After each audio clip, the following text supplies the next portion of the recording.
It is the voice of Indiana County. It's WCCS 101.1 FM, AM 1160, and WCCSradio.com. The Clarks are here. Not that the Clarks. Another the Clarks. The Doctor's Clark with us here this morning in our studio. All this month, of course, we've been talking about breast cancer. It's Breast Cancer Awareness Month. And both of them, the Doctors Clark, involved with the Comprehensive Breast Center at IRMC, Dr. Dan Clark, Dr. Margaret Clark. Our conversation this morning presented by Marcus & Mack, voted Best Law Firm and Best Personal Injury Lawyer 3 years in a row in the Best of Indiana County contest. Visit them online at marcusandmack.com. Good morning to both of you. Good morning. Good morning. It's good to have you both with us here today in the studio. So last night at PPG Paints Arena watching Flurry, huh? Yeah. Yes. Oh, boy. Oh, boy. Let's just talk about that. No, That's right. Yeah, we could. We'll schedule a separate segment to talk about that. Let's talk about breast cancer detection, which is where it all starts. Yes. You, Margaret, are a breast cancer radiologist. Correct. And Dan, you run the Comprehensive Breast Center at IRMC. You're a breast surgeon, Right. In addition to other surgeries that you do. Let's start, first of all, with detection. You know, here we are in the last Wednesday of Breast Cancer Month, and that's where we really always should start, isn't it? Detection of breast cancer. Absolutely. That's the first thing you do. And so often patients say to me, oh, well, I'm not worried about my risk of breast cancer. I don't think I really need to get a yearly mammogram because I don't have a family history. But only about 20 to 25 patients of 20 to 25% of the patients who have breast cancer have a family history. The other 75 to 80% do not. So that's why that's the first step, is getting your mammogram. Yeah, absolutely. We have talked, Dan, about all kinds of different topics ranging around detection. Has there ever been a study, I'm sure there have been studies, but about causes of breast cancer? Yeah, there's numerous studies out there, and everybody tries to find out why we have an increasing incidence of breast cancer in this country. Mm-hmm. And like Margaret said, you know, it's only 20 to 25% that have family history or genetics. And so, you know, I'm big into the genetics testing and everything like that. But that's a small proportion of the cancers. So the United States, unfortunately, leads the world in breast cancer. And it's clearly environmental as a huge factor in it. You know, it's what we put in our bodies. It's what we're exposed to. I always tell women that, you know, growing up, we at our age, you know, every piece of food we put in our mouth was given hormones, you know, and all the pesticides that there were. And they weren't just given estrogen, they were given growth hormones, you know, and there's a growth hormone receptor on a lot of breast cancers too. So growth hormone would stimulate growth. We know that estrogen doesn't cause breast cancer now. That was one of the big things, you know, 10, 15 years ago, or maybe a little longer, that we were worried that women on estrogen were found to have a higher incidence of breast cancer. It's just because estrogen stimulates the growth of most breast cancers. Mm-hmm. Yeah. So causes equates to risk then, and in a very direct way. So let's get back to detection, and the mammogram is the first place to start. Of course, as you told us, Dan, that's age 40 and higher, right? Except in certain instances for women of a younger age, and with the various methods of detection. Margaret, you get to look at these mammograms all the time, and probably what you looked at 10 years ago would be considered completely obsolete now, because the technology today and the methods are so much better in this day and age than they were then. Oh, absolutely. When I started reading mammograms, it was film screen mammograms, and that improved to 2D digital mammography or full field digital mammography. And now we have what's commonly called 3D mammography, but it's actually tomosynthesis. And that, with one very small exception, that is available to all women through IRMC and all of the outlying associated facilities too. And that has tremendously increased our ability to find breast cancers. And you find them at their earliest stage now too, don't you? We certainly can. It's the full field, or the tomosynthesis has helped us find things much smaller than, especially comparing to film screen. But unfortunately, there's always a limitation for patients with dense tissue. Mm-hmm. And with patients with dense tissue, that means they have a lot of white on their mammogram. and masses are white and cysts are white. So as you can imagine, those white things hide against a white background. Sure. And so there, it's tougher to find the earlier cancers, which is why there's a big push statewide, but also nationally, for supplemental screening. And supplemental screening means above and beyond mammography. It doesn't mean instead of mammography, but it's above and beyond. So screening breast ultrasound has been found to find 3 to 5 more breast cancers per 1,000 women above and beyond mammography. And then breast MRI has been found to find 15 more cancers per 1,000 women above and beyond mammography. I'm sure you get pretty excited when you think about where this technology is going to lead in another 5 or 10 years. Oh, absolutely. And there's still other things upcoming, contrast enhanced mammography. There are always things that they're trying to do to find cancers earlier, because the earlier we can find them, the easier they are to treat. Yeah. Yeah. Now, Dan, we talked earlier in another segment this month about genetics, and we, speaking of advancements, the genetic advancement of that component of breast cancer detection is another thing that is advancing pretty rapidly. Yes. Yeah, it is. I've been doing breast genetics, or not just breast. I also do colorectal, but I've been doing genetic counseling now for 15 years. And I always tell women, and mostly women and the men that I see for the colorectal, is that, 15 years ago, we were routinely checking 3 genes, BRCA1, BRCA2, and this MUTH gene for colorectal. That was the standard panel called the colon risk panel and the breast cancer risk panels, 3 genes. Now we're checking 48 genes, and that's with the Myriad Genetics, who are considered the leader in the genetics. And the 48 genes are the 48 known oncogenes, which means cancer genes. They check only the genes that are known to cause cancer syndromes. And with breast anymore, it's not just BRCA1 and BRCA2. We now know that there's 10 different genes that can lead to breast cancer if they have a mutation. And with a better ability to detect breast cancer comes as well, I would assume, a better ability to treat breast cancer. Yes, the earlier we detect, the better the outcomes. It's just that straightforward. So getting the mammogram is the number one thing. But for those women who are high risk, that's something we had you talk with our nurse navigator, Deb, and Chrissy, our PA, who's starting out running our high-risk breast program.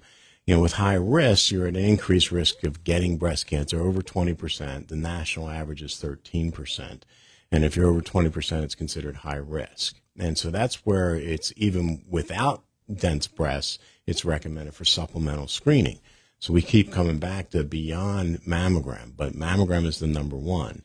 And as Margaret pointed out, it's ultrasound versus MRI. And I really wanted to point out that difference. Screening ultrasound is not equivalent to a breast MRI. As Margaret said, it detects 3 to 5 additional breast cancers over mammogram, whereas breast MRI detects 15 per 1,000 over mammogram. So the only recommendations for breast MRI or for breast ultrasound is not the leading study. It should be a breast MRI. And there's some controversy about that. There are instances where screening ultrasound are necessary too, a whole breast screening ultrasound. One doesn't rule out the other. But breast MRI is more sensitive, and the high-risk recommendations are you should do screening ultrasounds only if you're not a candidate for breast MRI. Mm-hmm. Treatments with surgery, I would assume as well that you're doing things now with breast surgery that you were not able to do 10 or 15 years ago. Yes. That those sorts of advances, number one, earlier detection means a whole different protocol, I would assume. But then treatment in terms of even going all the way up to mastectomy, that has all changed, has it not? It has, and the main thing that has changed is that we know that the 30 years long-term survival of lumpectomy versus mastectomy are the same. That's unless you have any high-risk situations that mastectomy may still be the best option. But for the vast majority of women, there is no difference in long-term survival between lumpectomy and mastectomy. So we do far more. 90% of the breast cancers we do now are lumpectomies. We go in and take a wider excision of the tumor. And a couple of the advances that we have is when we take it out, now we can't feel these. as Dr. Bill Moyer or I are in the operating room taking these out, we need guidance. And so we work together with the breast radiologists, and preoperatively, Margaret will put a little marker into the breast and then called a mag seed, and then we'll take them to the operating room, find that area. We have a probe detector in the operating room to find that so we can precisely isolate it, make a much more cosmetic incision than we ever could before, because we now can go right to this area of concern, or we can do much more cosmetic locations of our incisions and still get the tumor out. And we've decreased the take-back rate to surgery, meaning a week later you're in our office and the pathology says, oh, we have a microscopic margin positive, where there's tumor right at the edge of what we resected. Well, the number one risk for recurrence is a positive margin. Mm-hmm. So in those situations, we need to go back in and trim a little more. That's a return trip to the operating room, anesthesia, expense, the whole works. We've cut that from our rate was about 15%. We've cut it down to less than 5% with the use of the mag seed localization. And then we also have an intraoperative imager where we put it in right away. When we take it out, we image it. And Margaret and I, the breast radiologist and I, and Dr. Nazneen can look at it immediately while we're in the operating room and look at the mammogram of the specimen. And Margaret may tell us, oh, you need a little more from the left or the right, and we trim a little more while the patient's still asleep on the table. And our take-back rates are now less than 5%, which blows away the national average. That's amazing. Margaret, it really points out that it is a team concept. Absolutely. At IRMC. Absolutely. Yeah. And, as Dan said, that mag seed, it also makes things better for the patients, because in the past we would do wire localizations and we would insert a wire on the morning of surgery, and then the patient went up to the operating room with a wire sticking out of her breast, which was very disconcerting to a lot of patients. Sure. But this way we just put the mag seed in usually a day or two before their surgery, and it's just a needle type of thing, and with anesthesia, of course. But the mag seed is placed into the breast. There's no needle. There's no wire sticking out of the breast. Patients can continue on their activities up until the time of surgery, and it's made a big difference in patients and their experience too. The breast cancer journey is one that nobody wants to take. If you're taking it with the Comprehensive Breast Center at IRMC, though, I know that everybody there, from the two of you to everybody else in the department, your number one priority is the health of the patient, and a big component of that is their comfortability with the whole process, because that's going to affect their recovery, is it not? Absolutely. And we just, it's not just the two of us. We couldn't do it without our wonderful team. We have a great team of kind, caring individuals that work with all of us. And it's definitely a team approach. And there are a bunch of very nice, kind, caring people that help us take care of our patients. Dr. Dan Clark, one last chance here to tell folks that you got to get that MRI, or rather that mammogram. Yeah, the mammogram definitely is the number one screening method. We find more cancers with the mammogram than any other imaging study. And the data you asked about studies, the data has clearly shown a decrease in mortality or death rate from breast cancer due to mammography. Mm-hmm. And so it's made the biggest impact in breast cancer care of anything else we talk about. And the one other thing I did want to bring up is that, these additional studies cost money. And, and so during the pandemic, we had bipartisan in the state government passed a law that insurance companies had to cover supplemental screening if you met the criteria. And they said, okay, but we all have high deductibles, and, family deductibles, $5,000. Well, an MRI can be over $2,000. So it was still quite a financial impact. And I have to give a shout out to Senator Kim Ward out of Westmoreland County.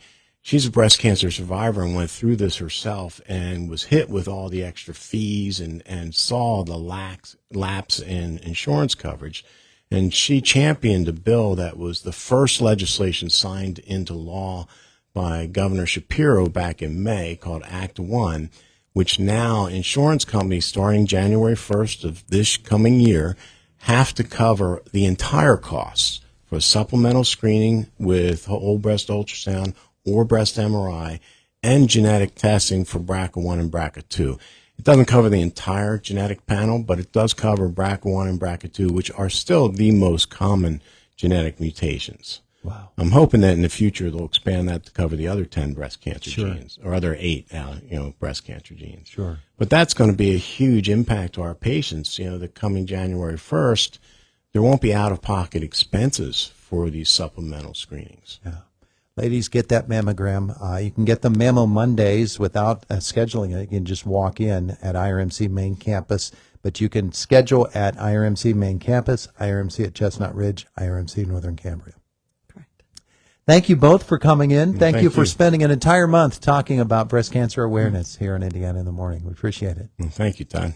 It is the voice of Indiana County. It's WCCS 101.1 FM, AM 1160, and WCCSradio.com. Boomer Sports next. Then Jake in the newsroom.